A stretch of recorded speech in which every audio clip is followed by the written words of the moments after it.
like in this Philippines, some will be your friends because of what they are getting from you. Some will make you physically, emotionally, psychologically, financially. They will be your friends because of what they are getting from you. And once you stop giving them what they are benefiting from you, you stop or cease being their friends.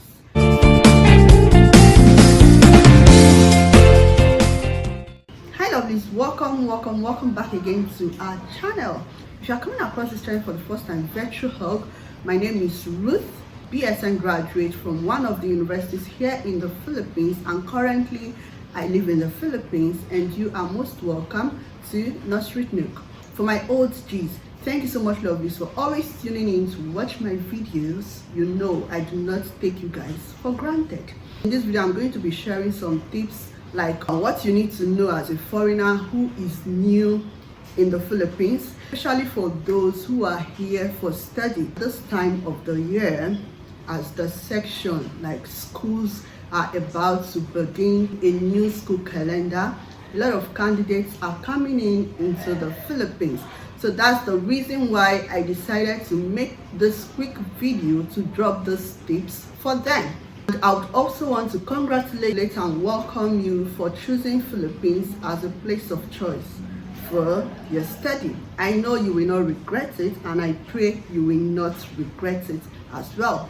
So lovelies, in this video, like I said, I'm going to be sharing some tips with you really need to have at the back of your mind as a new person living in the Philippines, or a new student or candidate or foreigner staying in the Philippines. You know, for you to be in the Philippines, that means you have already been given, that means you already have your acceptance letter. So I will not be talking about the aspect of you choosing your location wisely, because since you have your acceptance letter and you already have your visa, it then means you already have a location you are going to as a student. So for you as a new person, the number one thing I'm going to be sharing with you is accommodation. In the aspect of accommodation, if you go out looking for an apartment, depending on your budget, depending on what you want, your preference, what you like, remember to tell your landlord or your landlady after you must have negotiated. Always negotiate. Like for me, I negotiate with them in everything, you understand?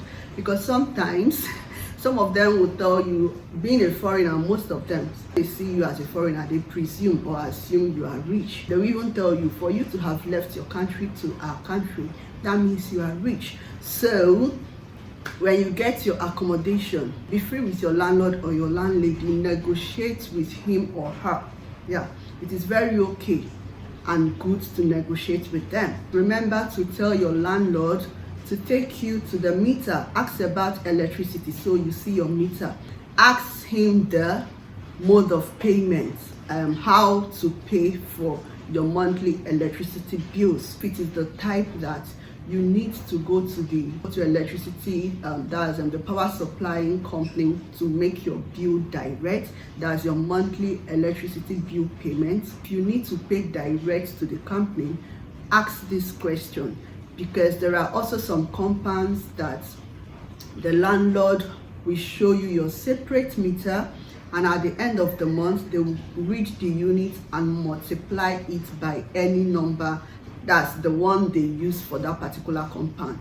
Ask him or her, your landlord or landlady, ask him or her how the meter is calculated monthly, because some landlords may calculate by 10. That's, for example, if your meter reads 58, they may multiply it 58 times 10 or 58 times 12 or 13 or 14. It depends. The basic thing is make sure you ask him or her the method of payment for the electricity bill. Make inquiry before packing into the compound and before making your down payment. Ask all these questions. So for this electricity bill, to avoid you paying the bill of maybe the previous tenant, it could be that he or she have something left of the meter or of the electrical bill. Then you as a new tenant packing into the house, if you don't make all this inquiry, you end up paying for everything. And again, whatever the unit that the meter is reading, is either you tell the landlord to clear it, or if it is something that cannot be cleared, take note of the number, that's the number in the meter as at the time you are packing in. Take note of the units so that at the end of the month, when he's multiplying it, you are sure of what the landlord or the landlady is doing, so you don't pay extra bills you know nothing about. Ask about the water bill, how they do the payments, negotiate the one you are not comfortable with, talk with them, ask them questions. Yeah, it's very okay to do that. Next point is security aspect. So in the aspect of security in the Philippines, you know that Philippines is secure. At least it offers, like, for me, I'll rate it between 70-75 or even 80% security. Yeah.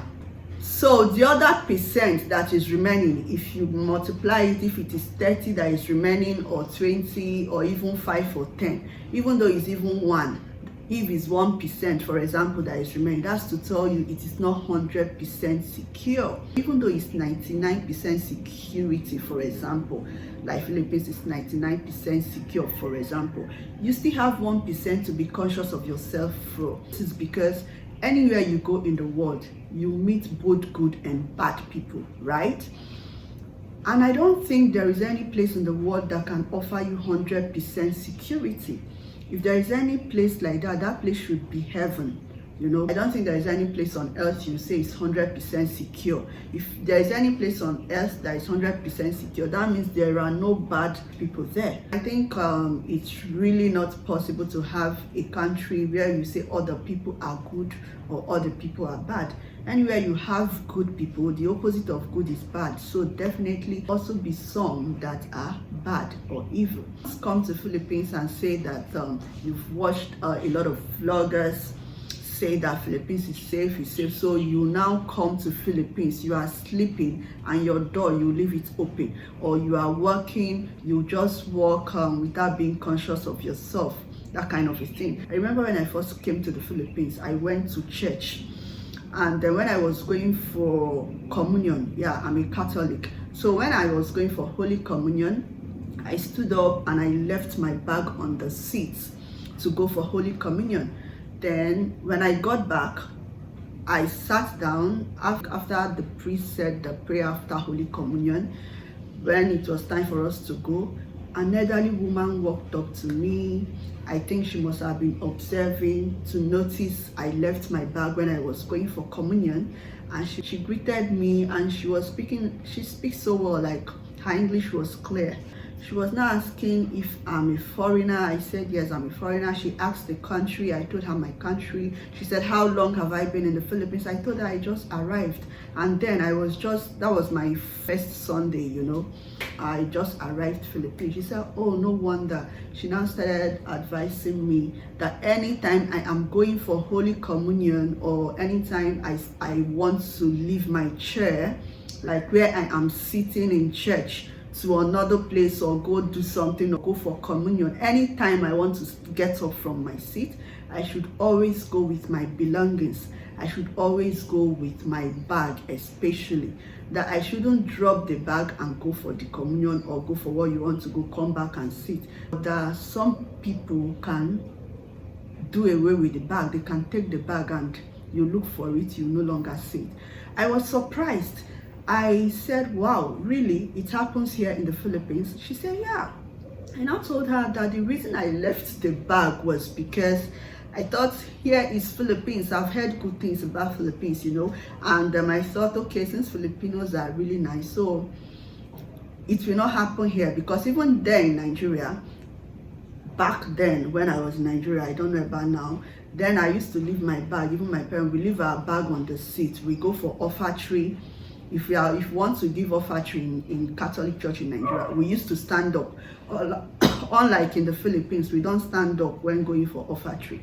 Yeah. So if you also want to go for communion, we stand up. So we used to leave our bags on the chair when going for all this. So that was why when I got to the Philippines, I felt, okay, it's still the same church, it's still the same thing. And these people are, you know, they are even white. So, and I've heard good things about Philippines.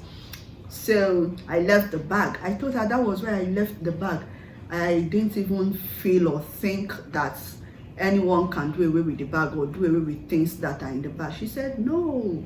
The woman now told me, no, that anywhere you have good people, you also have bad people. Even in the church, you have good and bad people, and which is true. Anywhere in the world, even in the church, you have both good and bad people.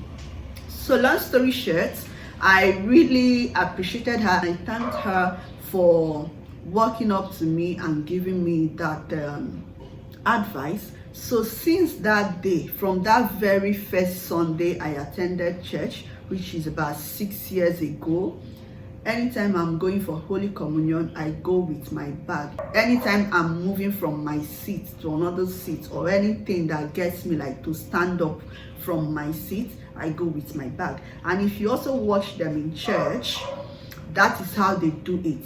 They themselves, anytime they are going, they go with their bags. So back to the security aspect. If you are here in the Philippines, make sure that as you are going for an accommodation, like to look for a place to stay, look for area that you know is open. Because if your area is so like that, like some areas that may be lonely or bushy and all of that, there may be little things happening there. So look for area that is open, and apart from looking for area that is open, also look for a compound that has CCTV camera. Just look for area that is secure, so that anytime you travel out or you leave your apartment for like days or weeks, you come back and meet your things intact. These things happen, like I've heard some people, although it's not really common, say that maybe traveling and coming back, they didn't really meet their things the way it was. I've heard stories like that, but thank God it has never happened to me, and I pray it will never happen. So youth, when coming here, look for area that is secure, look for house that is open, and if possible, an apartment that has a CCTV camera. Be security conscious. And again, there was a time I made video about things you need to know as a foreigner here in the Philippines. I'll leave it down in the description. In that video also, I talked about security in the Philippines, what you need to do in terms of doing things in the Philippines. I'll leave the link to that video in the description box. Do well to see that video if you want to know more about things you need to keep in mind while in the Philippines as a new candidate or foreigner who is new in the Philippines. The next point is making friends. In making friends here in the Philippines, be free to make friends with both Filipinos and Nigerians, any nationality. Make friends with them, especially like your classmates. Make friends with people, but in all, always be very wise in doing anything you are doing. You know, I've heard some people say that if you are abroad, do not mingle with your fellow Nigerians. On my own part, my own opinion, I think it's not really good. You cannot say you will not mingle with your fellow Nigerians, because time may come that you would need them, and if you've not been mingling with them, you may not be able to get them to help you do what you want to do. You know, whether you like it or not, we Nigerians, there is a way we vibe, you know. So it is good and advisable to mingle with your fellow Nigerians, but in everything, be very wise. Be very wise in choosing who you call your friend, because some people actually will call you friends, but only God can tell if they are your friends or not. And some people will be your friend, like this place, like in this Philippines, some people will be your friend. I'm talking about, for example, your fellow Nigerian, for example. Some will be your friend because of what they are getting from you. They are friends with benefits, you know. Some will make you physically, emotionally, psychologically, financially. They will be your friends because of what they are getting from you. And once you stop giving them what they are benefiting from you, you stop or cease being their friends. The point I'm making in this video is, make sure you pick your friends wisely. Mingle with every national, including Nigerians. Mingle with all nationalities, including your fellow Nigerians. Do not isolate yourself from them. Like I said, there is a way we vibe, Nigerians. There is a way we vibe, and there is something that may be bothering you. The only person that may understand you very well is the person that speaks the same dialect with you.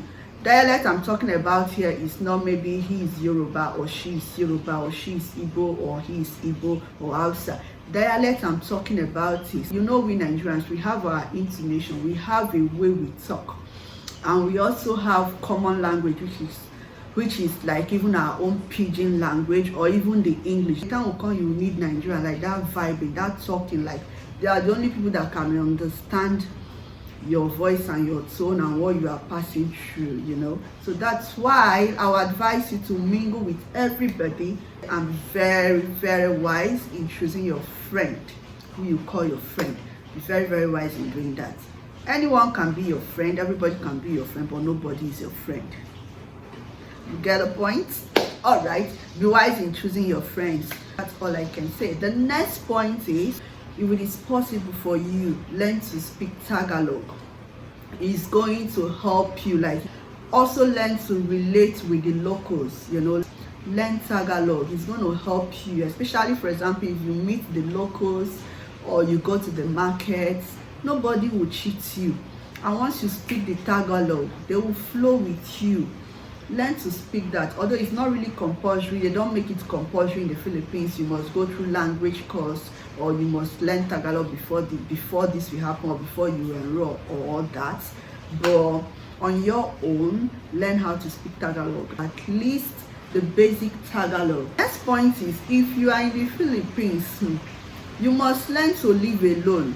Live alone I'm talking about is not just like living alone living alone in your apartment or your condo, or no, that's not the part I'm talking about. What I'm talking about is you must learn to be alone, so you learn to be alone. Even though you are in a compound where you have your friends or you are sharing an apartment, there are times that everybody will be like, you are a student, I'm a student, so you have your business you are doing, I have my own business I'm doing, you have your own time, I have my own time. So there are times that you hardly see people, especially in some area here, like some cities or places here in the Philippines.